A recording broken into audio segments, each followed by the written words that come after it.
Okay, so welcome to Social Media Fridays. Each week we meet here to wind down and talk about what happened this week in the world of social media.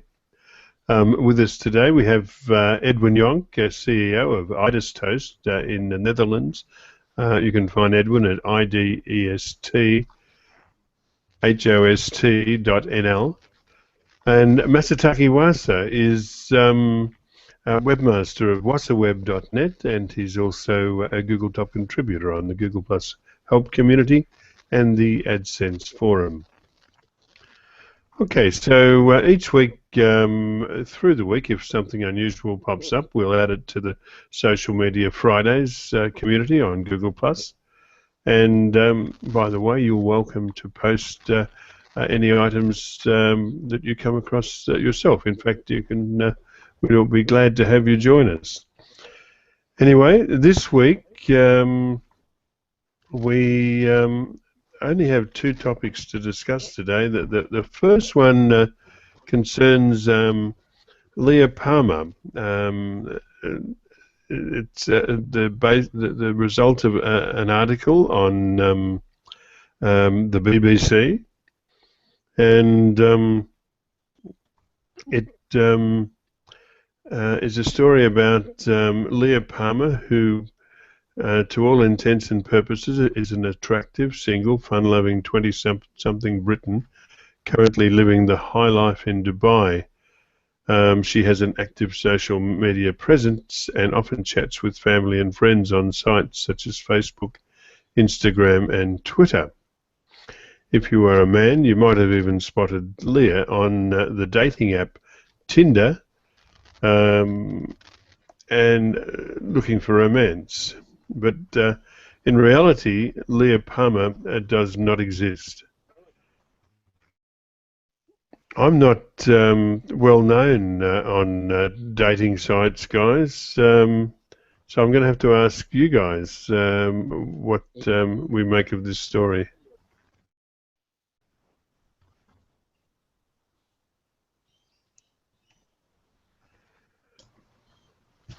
Well, I'm not well known on a dating site too, Jim.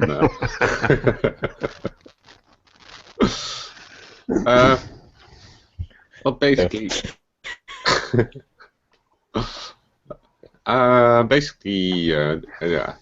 this is called a catfish, where somebody takes somebody else's pictures, makes a whole story around it.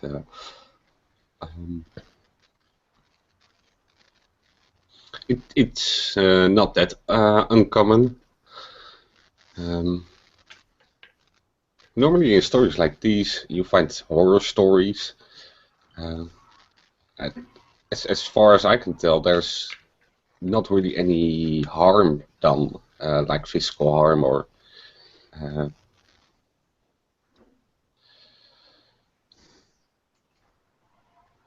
No, but there were possibilities that things could have gone wrong in so many different ways. What I find interesting is that whoever created the fake profile has put in a lot of work, because it's not only a fake profile, but it's a fake family that's been created.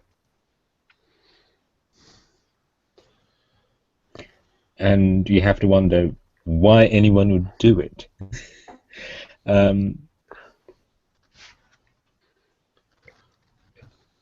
Well, yeah, go ahead. Yeah, on dating sites, there are stories that people do this to ask for money. Other stories, there are ways to basically get others' private information, like phone number, bank accounts, and if you get a number of those the information, you can, for example, buy an online a phone with a huge contract. and that person where you have is getting has to pay the telephone shop, because the contract will not be paid by the people that stole the information. As far as I can see, nothing like that happened. No, but you'd have to wonder about the motives of people who create sort of fake profiles in general, not just in this particular case, but in general. I can see that some people might do so out of, for personal reasons. They have something against a person, so they want to make their lives difficult. It could be, as you mentioned, Edwin, it could be means of defrauding others, which seems to be the case in this instance. And it's, I mean, I think there are big risks nowadays with people putting a lot of their information online, so that it becomes easier to steal someone's identity, not just in terms of creating a fake profile and acting as that person, but also in terms of, as you say,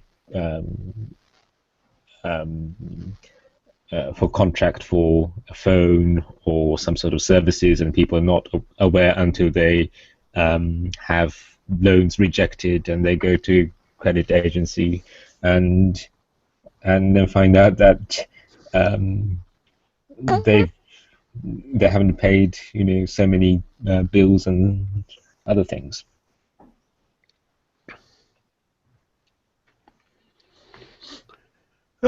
Speaking of online dating sites, I see Tony McCreath has just joined us. Yeah, I heard there was a cute girl. Welcome back, mate. Hey, have you just started? I just. Yes. Yeah. Oh, right. I don't have long because I've got to go and meet someone, but I thought I'd come in and say hi and see how it's going. Cool. We've certainly missed you. Yeah, well, things have been a little bit busy and all over the world, but it's starting to settle down now, and I should have time to turn up every once in a while. Cool. Okay. Did you see this article about Leah? I just saw that one. Yeah. In fact, I was just looking at it when the Hangout thing popped up. So yeah, not had much time to think about it, but I think that it's been happening for years, hasn't it? This sort of stuff. It's just the internet's made it a bit bigger scale. Yeah, and I think it's mentioned in the article that it really becomes difficult to go after the person behind it, because the person doing this could be on the other side of the world. Yeah, basically you have two options, right? You can go to the police and pursue them with criminal law, or with copyrights. Yeah, and in this case, there was no criminal offense. Well, yeah. So the only practical thing to do is to go down the copyright route and sort of hammer anything that pops up in the social media streams with copyright takedown notice. And copyright is also faster. For example, banks, the home pages of banks are getting copied quite a lot for phishing mails and phishing sites. And the way the Dutch banks try to minimize that is by using copyright laws throughout the world. That's quite strong. because they have their logos all over they have a worldwide copyright for that. So it's quite easy to go to a host and say remove this because of copyright law. And normally that happens within 24 hours. If you proceed the criminal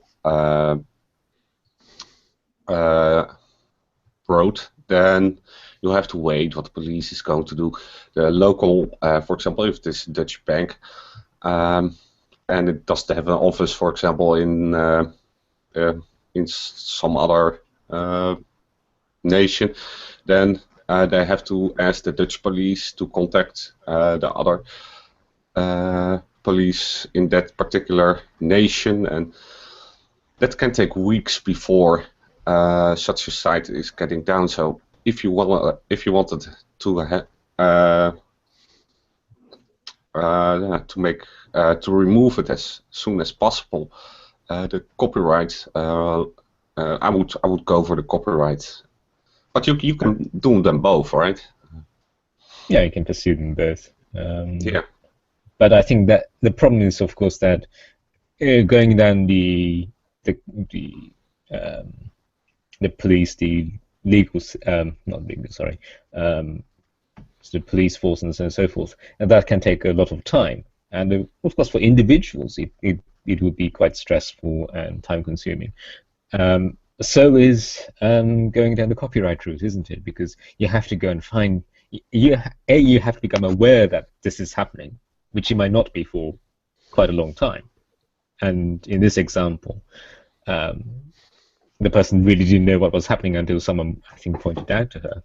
And then once you find out that this is happening, finding the fake profiles and so forth, and reporting each instance, that again is quite time-consuming. I think in this case, she could. I do think Tinder is also a company from the United States, so she could just do the was it? DMCA? The DMCA to Tinder. Yeah. But then, again, you have to be aware that it exists, and that can be tricky. I think that can be the tricky bit. You might just be blissfully unaware that this is happening for a very, very long time, and you only become aware of it because someone points out, or if the fake profile collides with you in the real world. You go to a supermarket, and then someone shouts at you, and you have absolutely no idea why. But the other person shouting at you because they think they know you from some sort of fake profile. Yeah, but that didn't happen here. Yeah, but that could have happened. Yeah. And I don't think what could have happened is something. You can proceed in a police report, for example. No, you can't. Of course, her pictures were stolen, so you can say they didn't use her name in this case. But her pictures were basically stolen, so that is something what the police could do. But I do think that in general, if things like these happen, and you go to the police, they only think criminal law, and they really don't help you with the copyright law. And normal people are they don't know how to fix this. And I think that there's somewhat of a public service that the police or somebody at the government has to do to help out our fellow countrymen, basically. Yeah, in this case, no harm seems to have been done to the person, but they just think that there's so many ways in which this this kind of thing can negatively affect someone's life. For example, let's say someone's put up a fake profile of you in real, with the real name, with your name, for example, just as an example, and you go to a job interview, and the interviewer has Googled you and found all sorts of things. Yes, that's good. Yeah, so there are all sorts of possibilities where things can go wrong, and unfortunately, it's becoming easier because so many people have put information about themselves online. So it's far easier to create a fake profile. Piecing together the jigsaw from different bits and pieces that people put out, it's quite easy to reconstruct a semblance of whole life, and that's a scary prospect. Yeah, in this case, the profile did say about a nasty ex-boyfriend, which turns out to be actually her husband. If they would use her own name and his own name, then that could hurt him in real life. Yeah, but I suppose paradoxically it would have become easier to find out, and then might have been quicker to shut down. But it's really difficult. I think, as you say, Edwin, it's an area where law enforcement, the legal system, really haven't caught up to the situation, and that gap is going to be exploited by people with malicious intent, unfortunately. Yeah, I think one thing is that they didn't go after her because, like, they didn't do her any damage because she wasn't their target. Their target was gullible males, and I know a lot about that. I'm a very gullible male myself, yes. So this is a crime, a crime in progress that will probably never ever be reported, because the other thing about gullible males is that they don't want to go to another male and tell them how stupid they've been. Yeah. There's a lot of shame when it comes to dating sites, especially when you transferred some money to a non-existing person. I can see people are getting in shame and don't report anything. It's not just men, though. No, sort of the romance thing happens, I think, for both genders.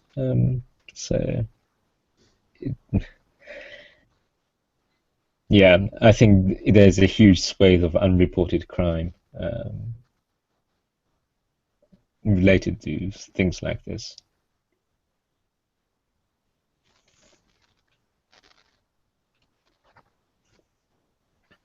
Okay. Well, look, have we done this? Have we covered this one? Yeah, I think I so. think so.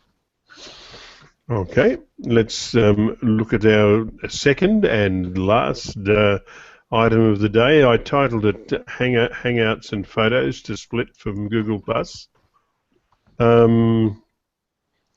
I must have second sight, Masataki, because I said even Masataki Wasa and Tony McCreath might come back for this, and lo and behold, Tony McCreath turned up. This is a story about Google+, which is one announcement away from closing. Let's hope that announcement never comes. But they've pulled in the big guns. Bradley Horowitz was Vic Gondotra's right-hand man with the implementation of Google+. And there was a lot of surprise and consternation when Bradley Horowitz didn't take over after Vic left so suddenly. Dave Besbris, I think we actually said here on Social Media Fridays that Dave was a nice guy but a bit of a lightweight, and a surprise that he'd be heading up Google Plus. Well, he's stood down now, and it's Bradley's turn. We all have our own opinions on what's going to happen. I'd like to know what yours are. Well, to start off, if there are so many changes within the management, you kind of ask yourself, why would they do that? Is there nobody that wants to stay there for the long haul, or? So yeah, it is a fair question to ask, like, what is happening to Google Plus when all these managers come and go?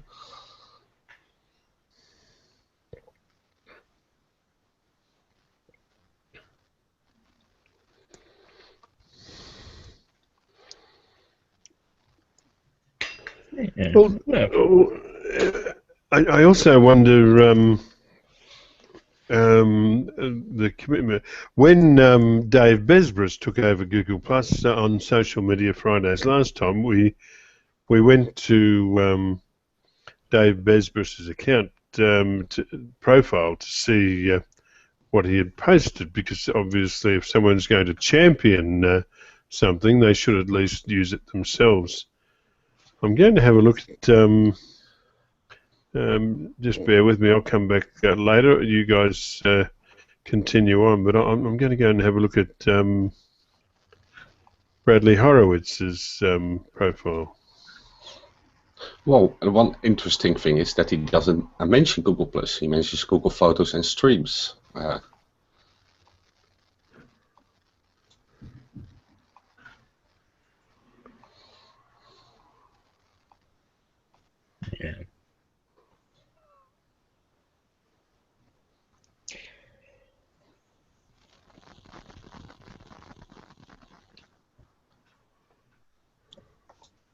Yeah.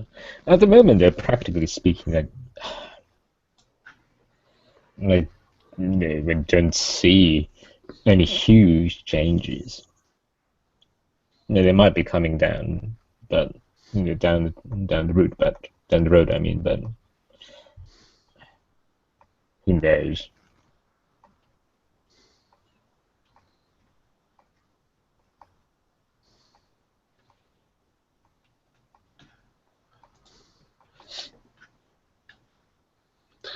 But if they were going to shut down,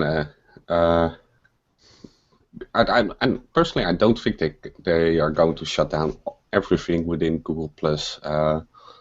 There are too many things from Google Plus that are being used by other products. For example, the comments are used by YouTube. I cannot see why they would stop the commenting system. Because the last one lasted more than a decade.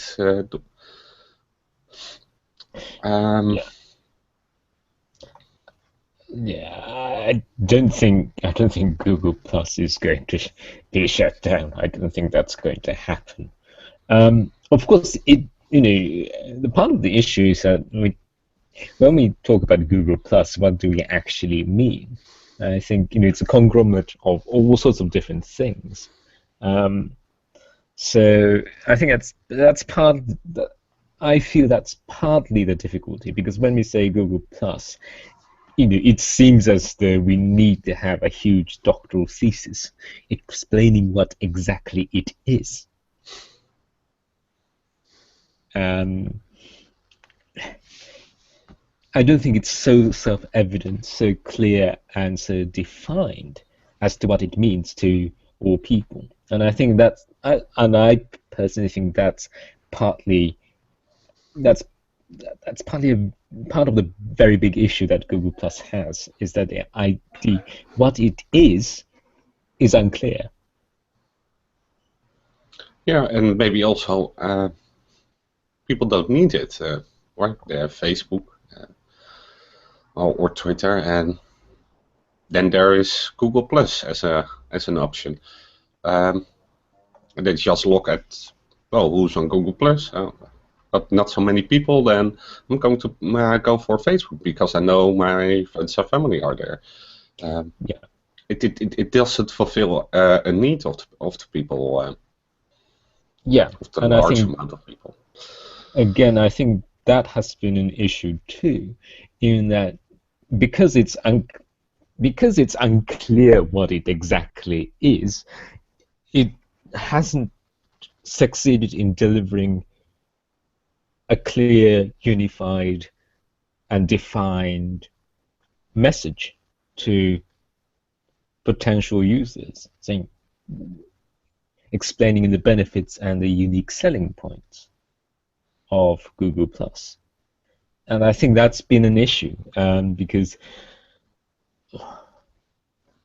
it's a very bad sign when someone asks you what is Google Plus, and you start your answer with, well, let me talk through X, Y, and Z. And I think that's been part of the issue. And so is Google Plus direct competitor, or is it in the same market as Facebook? Some people say yes, some people say no. And if it's not, how is it different? What are the distinguishing features? What are the fundamental differences between the two? Things like that. I mean, And even tech-savvy people don't really understand Google Plus. Last week I was listening to a Twitch show. I cannot remember which one, but there was a journalist who said, "Well, I'm using Google Plus because of SEO." Okay. Yeah. If publishers think Google Plus is just for SEO, or if there's any SEO benefits, that's right. For local places, there are SEO benefits, but I'm not seeing for a normal person how you would, especially because most links are no follow. So. But if it is branded like that by third parties, then yeah, again, Google Plus has an issue. Yeah, again, I think it comes down to lack of unified, clear message, and because Google has failed to provide one, people are making it up from the outside, and I think the SEO angle has been pushed forward as, in a sense, as a unique selling point. Yeah, and it is, to be fair, it is also a little bit Google's own fault. Before Google Plus, they launched the Plus One button, and they launched it within their webmaster section, and on the help sections did say that they might use it for search engine ranking, or it can be used as a single. Later on, people were discussing about author rank, and Google introduced role author, and then to your Google Plus profile page. There was a huge buzz about that authorship is used by Google as a ranking signal. Google denied that, by the way, but they only used it for in-depth articles. In-depth articles are used by Google News. So if a journalist comes out and say, I'm doing Google Plus for SEO. That's probably the angle where he's coming at the in-depth articles. Yeah, but you didn't have to have Google Plus profile to feature on in-depth news, right? No. But I they mean, can use it.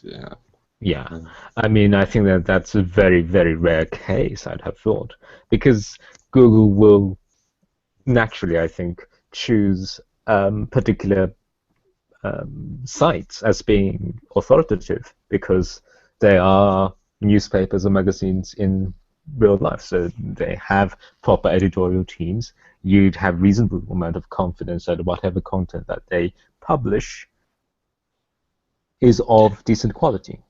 Yeah, but if you're saying all those things, then it's a little bit your own fault when people misclassify it as it's good for SEO. Well, it is a social platform. Yeah, I think that's a really important point that people should use Google Plus for what it is, not for what they think it is. And by that I mean thinking in terms of any SEO benefits. I don't think there's really any. So forget about the SEO side of things. Use it as it's a good source of traffic if you get it right. So treat it treat it for what it is, and I think that's really important. But do you think they're going to cut up Google Plus? In what respect? In photos, which is now in Hangouts, which was in Google Plus. Comments. Are they going to cut it up, or are they going to merge more? Because first they merged everything into the Google Plus stuff, and now they seem to remove stuff from Google Plus a little bit. Yeah. Okay. I don't know what's happening. I don't know what's going to happen, but I can tell you what I would like to see. No, I think initially when Google Plus was launched, I think there's a clear direction to integrate everything, and quite visibly so, and forcibly. We know about the YouTube commenting system being integrated into Google Plus. Google Play reviews, again, you have to have a profile, and so forth. Google Plus Photos, Picasso web albums have moved over to Google Plus Photos. Local maps and places, listings, they have moved over to the Google Plus platform. I think the idea of then integrating further and further and getting everything sort of really closely tied to Google Plus profiles, Google Plus presence, I think that's now toned down. You can argue that Google has now done what it wanted to do in this respect, so there's nothing really more to do. That's one argument. The other argument, I think, is that they've realized that it's not playing well with the user bases of different products. I mean, YouTube commenting thing was a huge thing. I mean, you could say that most people didn't leave YouTube. People will continue to use YouTube despite all the things that they said and disliked about the commenting platform. So what next is the interesting bit. Are they going to say, okay, we're now going to make sure that different products are, in a sense, distinct and can have its own pace of development and updates and things like that? So do you require to have a Google Plus profile to use other products? It'd be interesting to see how that's going to play out, because you could say that there is two elements. One is that the Google Plus profile essentially acts as your identity across different Google products. So, and in my view, Google doesn't really need to know who you are. What it wants to know and what it wants to be sure about is that it's the same person. It's using different products, essentially so that the ad targeting can be better. So Google doesn't really need you to use Google Plus profiles, commenting, sharing, plus oneing, those kind of things. Google doesn't need you to be using that constantly or a lot, or even at all. What it needs to know is that it can tie back whatever you do on different Google products back to the same account, and I think that that's the important thing. So long as you are logged into an account, to a Google account, I think that's what it all matters. So to that extent, I'm not so sure whether pushing Google Plus profile that you have to create one, you have to put a name to it, etc., etc. That's it's a few processes and a few steps. I'm not so sure how much more they're going to pursue that. They would probably remind you to create one every so often, but if people want to use certain products, let them use it without having to go through the whole Google Plus thing. Yeah, and they also merged all those terms and services into one. And one thing that stands out was that they now can use the data between the different products. Well, before they could only use it for that particular product. For example, what you did on YouTube, they could only use within YouTube and not outside YouTube, if I understand it correct. But now they merged everyone into one terms of service, which you have to agree only once. Yeah. And they can basically send all the different data across, and of course they can make better targeted ads if they have more data, a richer profile, so you wish. Yeah, but to that purpose, what you need is someone signing into an account. So long as it's an account that Google can track, that's fine. I mean, they didn't. To that extent, whether someone has a profile and then posts something on it or not is irrelevant. Yes, that's true. If someone's active on YouTube and then comments on it, that the commenting system now, the question is, does it? At the moment, you have to have a Google Plus profile. Would it make sense for Google to have a commenting system attached to Google Plus to a certain extent? But people can use other credentials to log in and comment. I personally think that would be a great thing. Because other credentials than a Google Plus account. Yeah. So yeah. Yeah.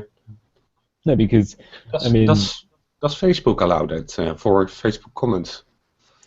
I'm not so sure whether it still does. You could use it. I was able to sign in using, I think it was my Yahoo login credentials and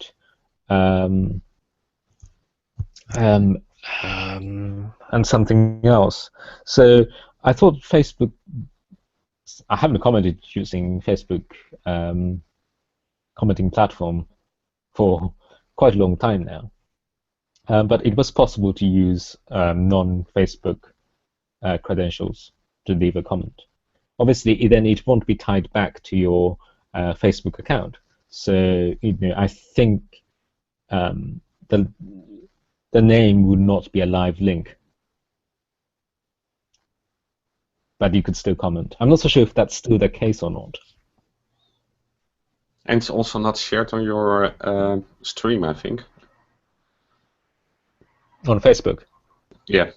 Yeah, because they don't know who you are. Oh, wait. There's post to profile now. So, yep.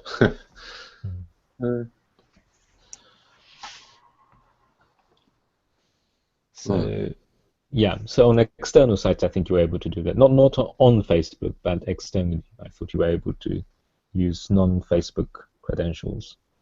So, yeah, I mean, I would like to see things open rather than walled in, tied to a particular company or platform. So again, commenting is an interesting thing, isn't it? Can it be spun off from Google+? It might make sense to do that.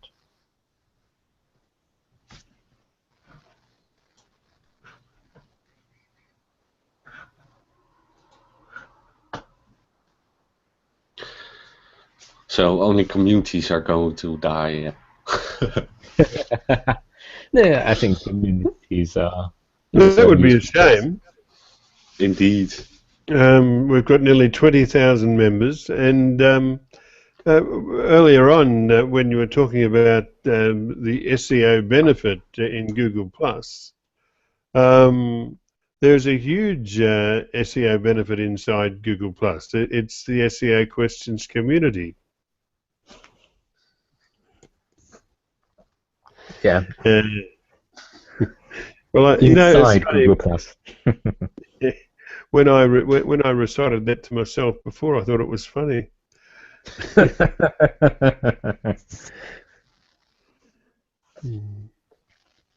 So, what did you find out, Jim? Well, I had a look at Bradley's profile. It seems to me that he knew about a week or so before taking over from Dave Besbris that he was going to, because his posting increased markedly from a now and then poster to an almost regular poster. That's a concern, I think, because for somebody who doesn't see the worth of Google Plus as valuable in itself, to be in charge of it, that's a concern. But he's certainly doing something that Dave Besbris didn't do, and that is post. Although I will say this, he made a post on the post in which he mentioned photos and streams, and it attracted 400 odd comments.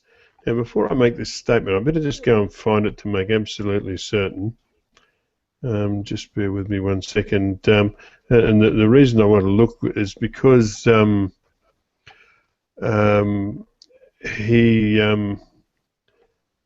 don't think he responded once. Let me just find it though.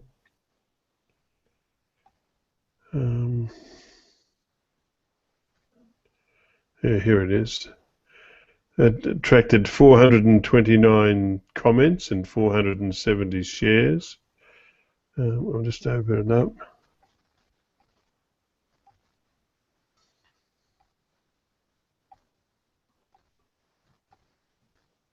Sorry it takes so long.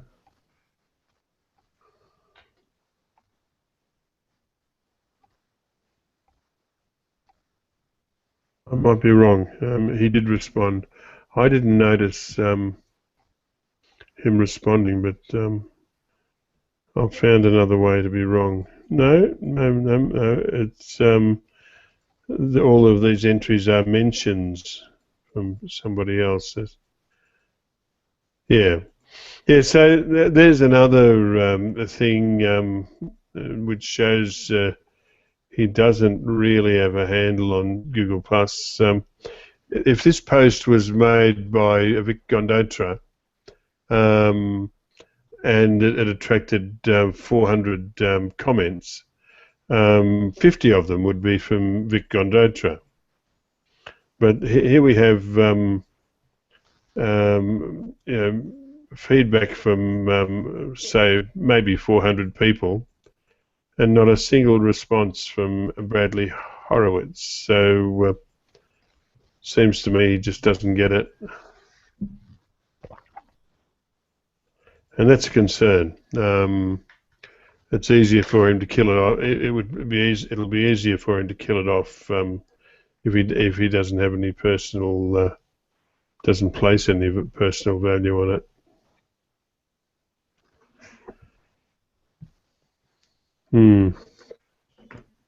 Is that the way you guys would interpret that?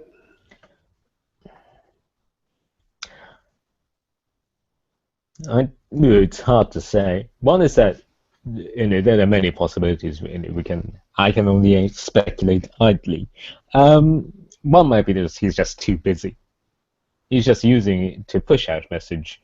He's not really interested in interaction. That may be a possibility. That's a possibility. There's a possible explanation.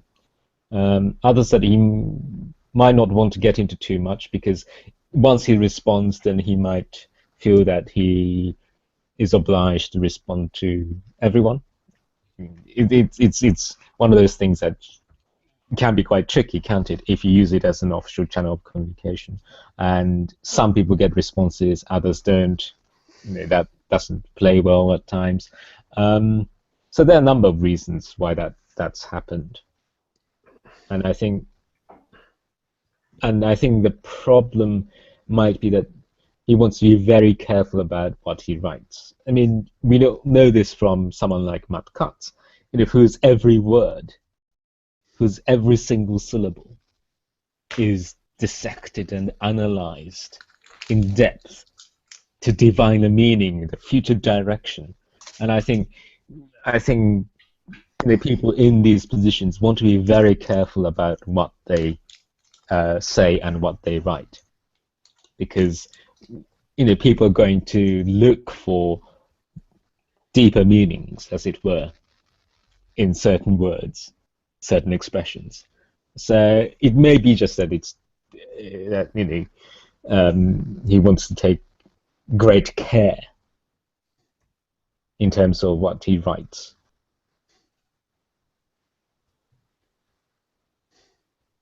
We might just be busy.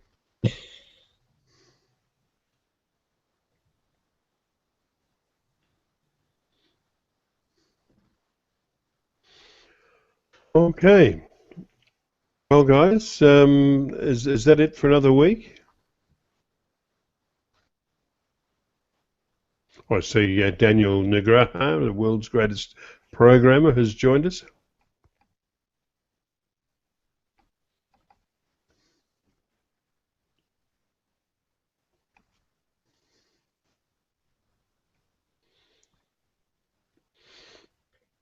All right. Well, look, I think we've covered this. I think that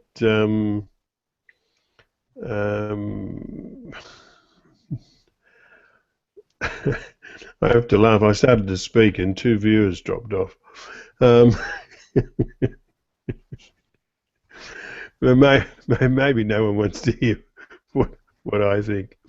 Anyway, look, if you're still watching us, thank you very much. Your interest in what we do makes what we do worthwhile, and for that we thank you very much. We'll be back at the same time next week to do it all again. We'll see you then. Oh, I put a link to this Hangout in the Social Media Fridays community on Google+.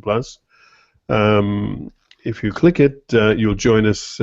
We won't be on the air, but we'd love to have a chat with you. Okay, thank you very much. Bye.